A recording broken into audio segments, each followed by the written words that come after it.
press the bell icon on the YouTube app and never miss another update. नमस्कार, मैं हूं प्रवीण कुमार और आप देख रहे हैं मेरा YouTube channel Praveen RJ 16। Video की अगली कड़ी में आज हम 10वीं कक्षा की स्पंदना नामक पाठ्य पुस्तक जो संस्कृत की है उसका 5वां पाठ पढ़ेंगे। इसका नाम है वाक्यली। ये वीडियो आपको अच्छा लगता है तो लाइक, शेयर एंड कमेंट करें। धन्यवाद।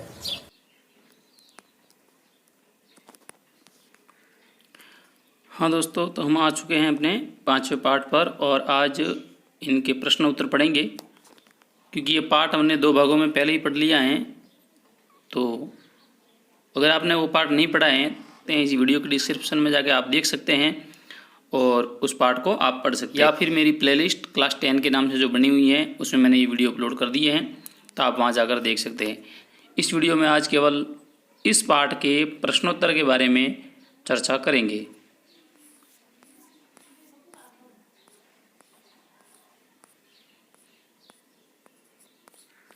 तो ये हम आ चुके हैं प्रश्नोत्तर पे।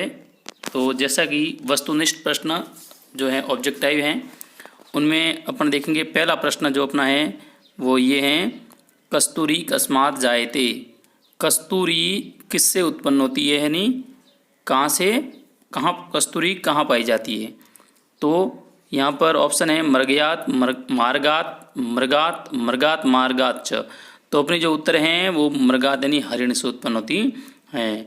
दूसरा क्वेश्चन अपना है भोजनांते किम पेयम। भोजन के बाद में क्या पीना चाहिए। तो आपको सबको पता है भोजन के बाद में क्या पीना चाहिए, छाछ पीनी चाहिए। और छाछ को संस्कृत में कहते हैं तक्रम। तीसरा अपना सवाल है भा कस्य सारमस्ति। भा यानी कांति होता है, दीप्ति होता है, प्रकाश होता है। प्रकाश किसका सार है, तो प्रकाश को कौन फैलाता है, तो ये है रवि यानी सूर्य फैलाता है। कौन फैलाता है, सूर्य।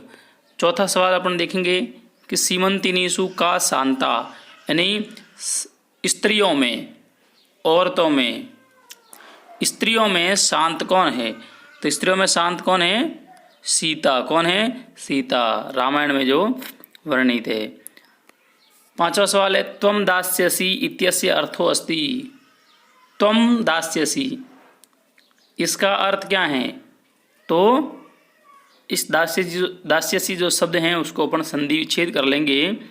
तो जो इसकी जो उत्तर आएगी वो ये है त्वम दास्यसी। इसके 2 अर्थ हैं, त्वम वितरिष्यसि यानी तुम मुझे दोगी, और दूसरा अर्थ है त्वम दास्यसि, तुम दासी हो। इसका मतलब इसकी जो उत्तर आएगी वो ये आएगी, क्या आएगी, अ और आ, ये दोनों उत्तर आएगी। क्योंकि वितरण करने में अर्थ में भी आएगा और मतलब देने के अर्थ में भी आएगा और दासी के अर्थ में भी आएगा। छठा सवाल जो अपना है दासी असी दास्यसी इत्यत्र संधिरस्ति। दासी असी दास्यसी, यहाँ पर संधि है। कौन सी संधि है, तो आपने देखा होगा कि आगे आ गई है ई के बाद में अ, ठीक है। तो हमें क्या करना है कि ई, ऊ, री, लरी, इसके बाद में कोई भी असमान स्वर आए तो वहाँ पर हमें ई के स्थान पर क्या करना है, य, ऊ के स्थान पर व, री के स्थान पर र, लरी के स्थान पर ल आदेश करना है। तो यहाँ पर ई के बाद में कोई स्वर आया है अ, देखो दासी में ई और फिर आया है अ, तो ई और अ मिलाकर क्या बना, य, ठीक है। तो ये होगा दा स फिर य और सी, दास्यसी। तो संधि कौन सी आ गई इसमें, यण संधि। कौन सी संधि आएगी, यण, ध्यान रखना, ठीक है। उसके बाद में है नेश्चामी इत्यस्य संधि विच्छेद अस्ति।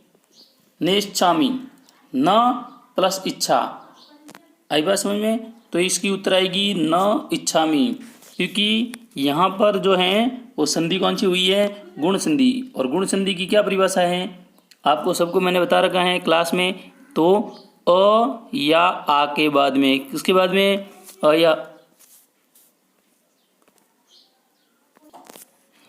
आ के बाद में ई, ऊ, री और री, ठीक है, ये आ जाए तो ई के स्थान पर क्या करेंगे अपन, ए, ऊ के स्थान पर ओ, मैंने आपको क्लास में बता रखा है, री के स्थान पर अर और री के स्थान पर अल आदेश करेंगे। ठीक है, तो हमारी क्या आ गया है, न प्लस इच्छामी, अ के बाद में क्या आ गई, ई, तो ऑप्शन कौन सा आएगा, ए बन जाएगा। तो इसकी जो उत्तर बनेगी वो न प्लस इच्छामी ने इच्छामी। तो इसमें कौन सी संधि है, गुण संधि है। आगे अपन चलते हैं 8वां सवाल। तो 8वां सवाल में अपन देखते हैं कि दृष्ट्वा इत्यस्य व्याकरणम किम अस्ति। दृष्ट्वा, इसको प्रकृति प्रत्यय अलग करना है, यानी धातु और प्रत्यय। तो दृश्य धातु है और कत्वा प्रत्यय लगा हुआ है। दृश्य धातु का अर्थ होता है देखना, ठीक है, देख कर, इसका पूरा का अर्थ हुआ दृष्ट्वा का मतलब देख कर। लघुत्तरात्मक प्रश्न है, तो अपन लघुत्तरात्मक प्रश्न में बात करते हैं। तो पहला सवाल है कर्णाकुलम को हंती, यानी कर्ण का मतलब होता है हाथी, हाथियों के कुल को कौन मारता है। तो कौन मारता है, अपने श्लोक में बता दिया था, वो है सिंह। कौन मारता है, सिंह। और ये जो अपने जो उत्तर हैं, ये मैं आपको बता दूं कि पहले ही श्लोक में आ चुकी है। ठीक है, क्योंकि पहला अपना श्लोक था कस्तूरी जायते कस्मात् को हंति करुणाकुलम किम कुर्यात् कात्रो युद्धे मृगात् सिंह पलायते। कति इतयः, कति इतयः, इति का मतलब मैंने आपको पहले ही बता दिया था। इति का मतलब होता है प्रकोप। क्या होता है, प्रकोप। कति इतयः, इतिस्त्रयः नामों, कोई प्राकृतिक आपदा। प्रकोप का मतलब होता है प्राकृतिक आपदा। तो इति का मतलब क्या हुआ, प्राकृतिक आपदा। तो कोई 3 प्राकृतिक आपदाओं के नाम लिखना है। तो नाम लिख देंगे अपन, जैसे कि अतिवृष्टि, ठीक है, जैसे कि अनावृष्टि, ठीक है, और भी कोई नाम लिख देंगे। ठीक है, जैसे भूकंप है, जैसे बाढ़ हैं, तो आप और भी कई सारे नाम अपन लिख सकते हैं। फिर तीसरा सवाल है समरस्य सारम की मस्ती। समर यानी युद्ध होता है, और युद्ध का सार क्या होता है, तो युद्ध का सार होता है वीर, क्योंकि जब वीरता नहीं होती है तो युद्ध जीता नहीं जाता है। पिबाम्यहम इत्यस्मिन कह संधि, पिबाम्यहम, इसमें कौन सी संधि है। तो मैंने आपको बता दी, तो मैं आपको एक बार इसका संधि विच्छेद करके देखता हूँ। पिबाम्यहम का मतलब होता है, देखो, पिबामी प्लस अहम। अब सरल तरीके से अपन संधि का पता लगाएंगे। देखो, पिबामी प्लस अहम, आपने देखा पिबामी के लास्ट में क्या है, ई, और प्लस के बाद में क्या है, अ। ई और अ मिलकर क्या बनता है, जैसे कि हमने ऊपर देखा है, ये ई के बाद में कोई भी स्वर आता था तो क्या बनता था, यह बनता था। ठीक है, तो अब यहाँ हम भी उसको यह बना देंगे। तो यह बनाएंगे तो देखो, यह बनेगा पी बा, ये म आधा हो गया क्योंकि ई का तो यह बन गया। ठीक है, फिर उसके बाद में ये हो गया यह, और ये अह, जो अहम में जो अ है वो भी यह के रूप में परिवर्तित हो चुका है। तो लास्ट में अपन क्या कर देंगे, पिबाम्यहम, और ये ह और म। तो ये हो गया अपनी संधि पूरी। और संधि में जो हमने क्या किया है, ई के स्थान पर यह किया है। तो जहाँ पर ई के स्थान पर यण करते हैं, जो एक सूत्र है इको यणसी, और उस सूत्र के अनुसार यण संधि है। कौन सी संधि है, तो यण। इसके उत्तर क्या है, यण संधि। आई बात समझ में। चलो आगे चलते हैं। 5वां सवाल।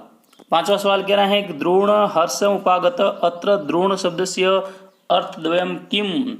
द्रोण, अब बताओ, द्रोण का मतलब ये कह रहा है कि द्रोण के 2 अर्थ कौन कौन से हैं। तो यहाँ पर पहले ही मैंने श्लोक में बताया था, एक तो कौरव और पांडवों के गुरु हैं जो द्रोणाचार्य हैं, और दूसरा क्या अर्थ है, दूसरा अर्थ है कौआ। क्या है, कौआ। कम बलवंतम न बाधते शीतम, किस बलवान को शीत यानी सर्दी पीड़ित नहीं करती, यानी दुख नहीं देती है। तो जिसके पास कंबल होता है उसको जो सर्दी है वो पीड़ित नहीं करती है। तो इसको केवल कुछ नहीं करना है, अपने को एक साथ लिखना है। ये होगा कम बलवंत, कम बलवंतम, यानी कंबलवंतम का मतलब था जिसके पास कंबल है उसको सर्दी पीड़ित नहीं करती। कम समजगान कंस, कम संजगान कृष्ण, यानी कृष्ण ने किसको मारा।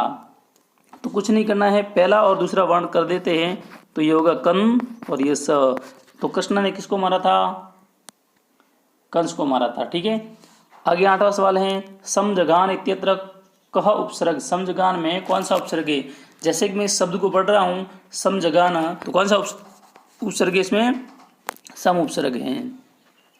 बात की जाए निबंधात्मक प्रश्न की तो अपने से पहला जो सवाल है वो ये है भोजनान्ते च डैश डैश डैश करके इसने लिखा है दुर्लभम अस्य पहेलिकायाम हिंदी विवरणम कुर्वन्तु। इस पहेलिका को हिंदी में लिखे।